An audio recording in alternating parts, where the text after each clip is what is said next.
Ok, triángulos.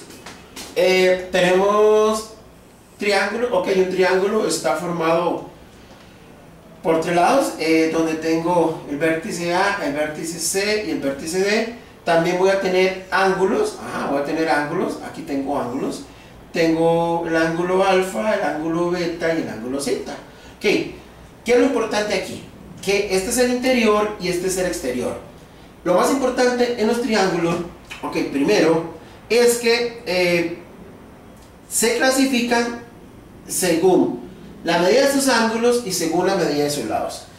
Ok, según la medida de sus ángulos, tengo tres. Tengo el agudo, tengo el rectángulo y tengo el obtusángulo. ¿Ok? ¿Cuál es el agudo? Aquel donde sus tres ángulos son agudos. Perdón, aquí es acutángulo. Acutángulo. El acutángulo es aquel triángulo donde sus tres ángulos son agudos. Es decir, que miden de 0 a 90.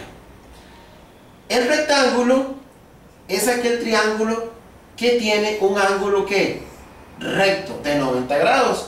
Y el obtusángulo es aquel que tiene un ángulo obtuso, es decir, que mide más de 90 y menos de 180. Entonces, según la medida de sus ángulos, se clasifican en acutángulo, rectángulo y obtusángulo. Ok, ahora, según la medida de sus lados, existen tres.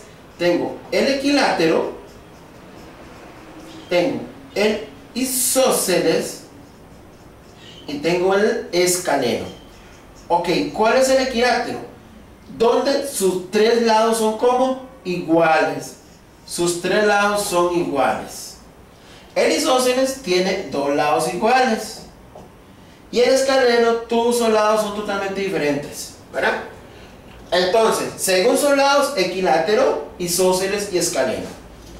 Ok, algo muy importante en el equilátero. ¿Qué pasa en un triángulo equilátero? En un triángulo equilátero existen algunas características muy importantes. Por ejemplo, si yo tengo un triángulo equilátero, resulta que este lado es igual a este lado y este lado es igual a este lado. Entonces, ¿qué pasa? Los ángulos internos miden 60 cada uno. ¿Por qué 60 cada uno? Porque es muy importante recordar este teorema que dice que la medida de los ángulos internos de un triángulo tiene que dar 180. La medida de los ángulos internos de un triángulo es 180, es decir, la suma de ellos es 180. Entonces, 60 más 60 más 60 da 180. ¿Y por qué cada uno es 60? Porque los lados son iguales. Porque los lados son iguales. Ok, otra cosa muy importante a la hora de ver los triángulos es que en cualquier triángulo al lado mayor se opone ángulo mayor. ¿Qué quiere decir eso? Si yo tengo un triángulo y resulta que este es el lado mayor, entonces este va a ser el ángulo mayor. Y si este es el menor, este va a ser el ángulo menor, ¿verdad? Entonces, al lado mayor se opone ángulo mayor y viceversa. Y al lado menor se opone ángulo menor y viceversa.